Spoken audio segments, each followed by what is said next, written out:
Bonjour, dans cette vidéo, on va apprendre ensemble à gérer des fichiers en langage Java en utilisant la classe file du package java.io.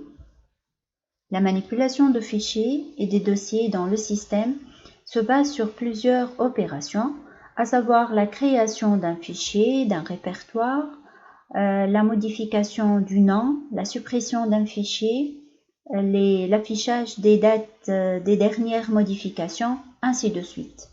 Pour cela, on a deux classes, la classe file du package java.io et la classe files du package java new file.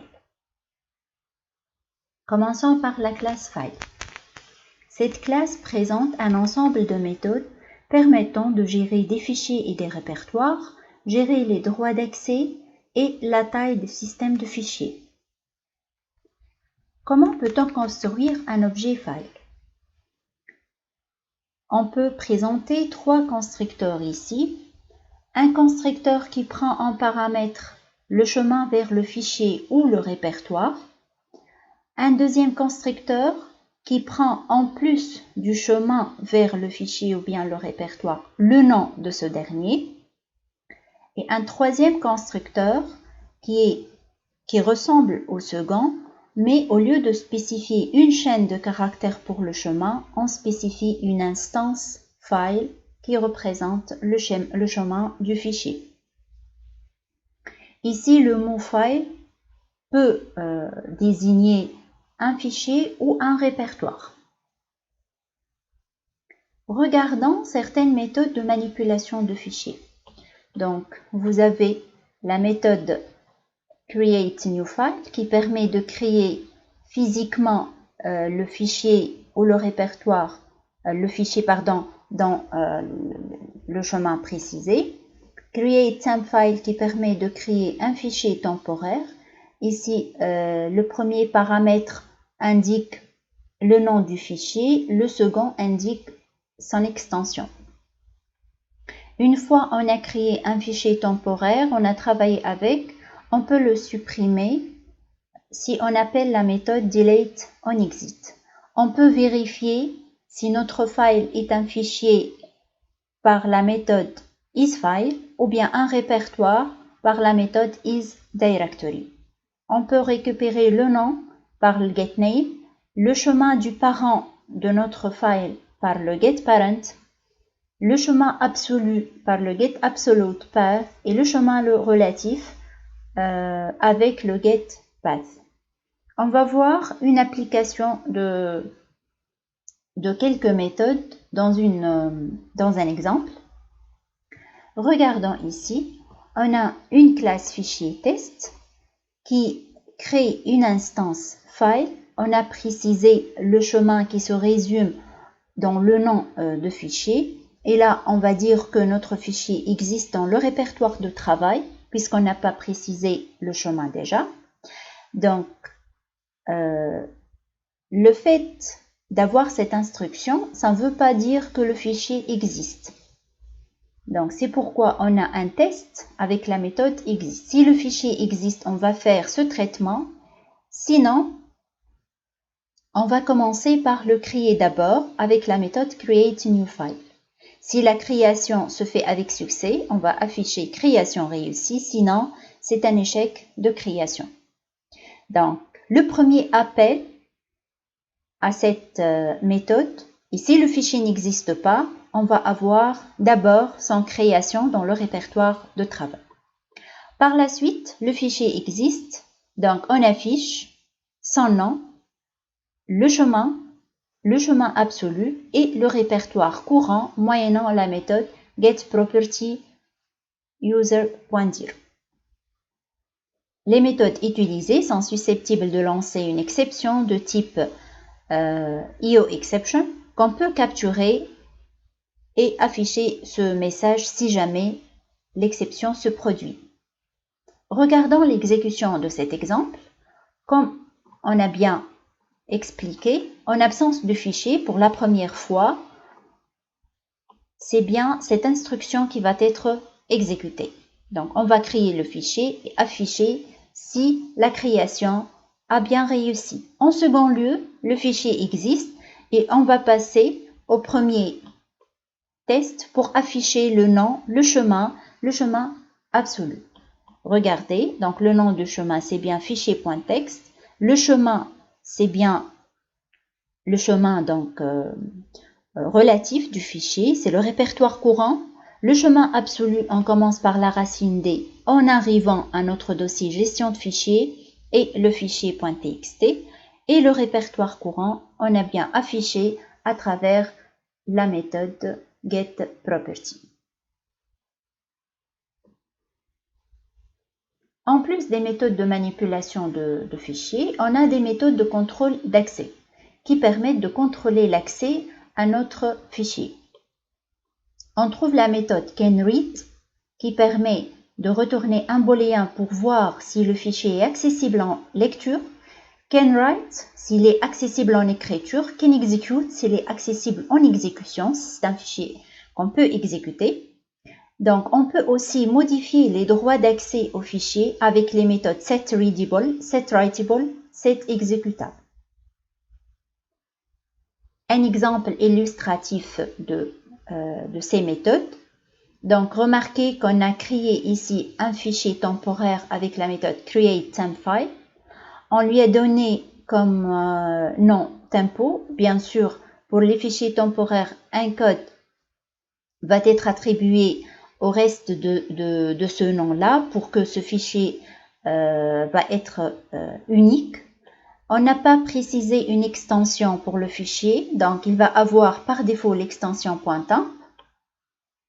On va voir si le fichier existe et on va afficher les droits d'accès à ce fichier-là. Par la suite, on va essayer de changer la propriété exécutable et la propriété d'écriture pour enlever le droit d'accès en écriture, en exécution à ce fichier et on va vérifier cette modification. Regardons l'exécution. Donc, existe, c'est pour dire que notre fichier, il existe, donc la création a bien été réussie. Ensuite, on va voir les droits d'accès pour l'exécution, la lecture et l'écriture. Donc, l'exécution true, la lecture true, l'écriture true. Par la suite, on a modifié donc le droit d'accès à l'exécution à false et le droit d'accès à l'écriture à false. Et on a bien affiché ces droits. Donc, on remarque bien que pour l'exécution, elle a resté true et pour l'écriture, elle a changé en false. Donc, l'opération de changement de droit d'accès pour la propriété exécution n'a pas réussi. C'est pourquoi en affichant, on a trouvé toujours la propriété à vrai. Les méthodes de manipulation de la taille de système de fichiers se résument en une méthode qui calcule l'espace total, l'espace utilisable et l'espace libre.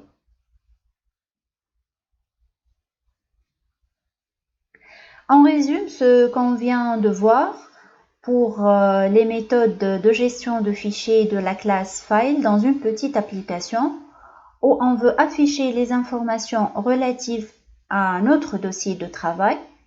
Donc, on veut afficher l'ensemble de fichiers et répertoires contenus dans ce dossier, la taille et la dernière date de modification de fichiers existants, l'ensemble de fichiers et de répertoires commençant par la lettre C, et là, on va appliquer un filtre, la taille de l'espace utilisé dans la partition et l'ensemble des partitions de notre système. Voilà le code qui répond à ces questions. Donc, d'abord, on a commencé par afficher notre répertoire courant. On a créé une instance file appelée rep sur notre dossier de travail. On va afficher le chemin relatif et le chemin absolu, moyennant la méthode getPath et getAbsolutePath.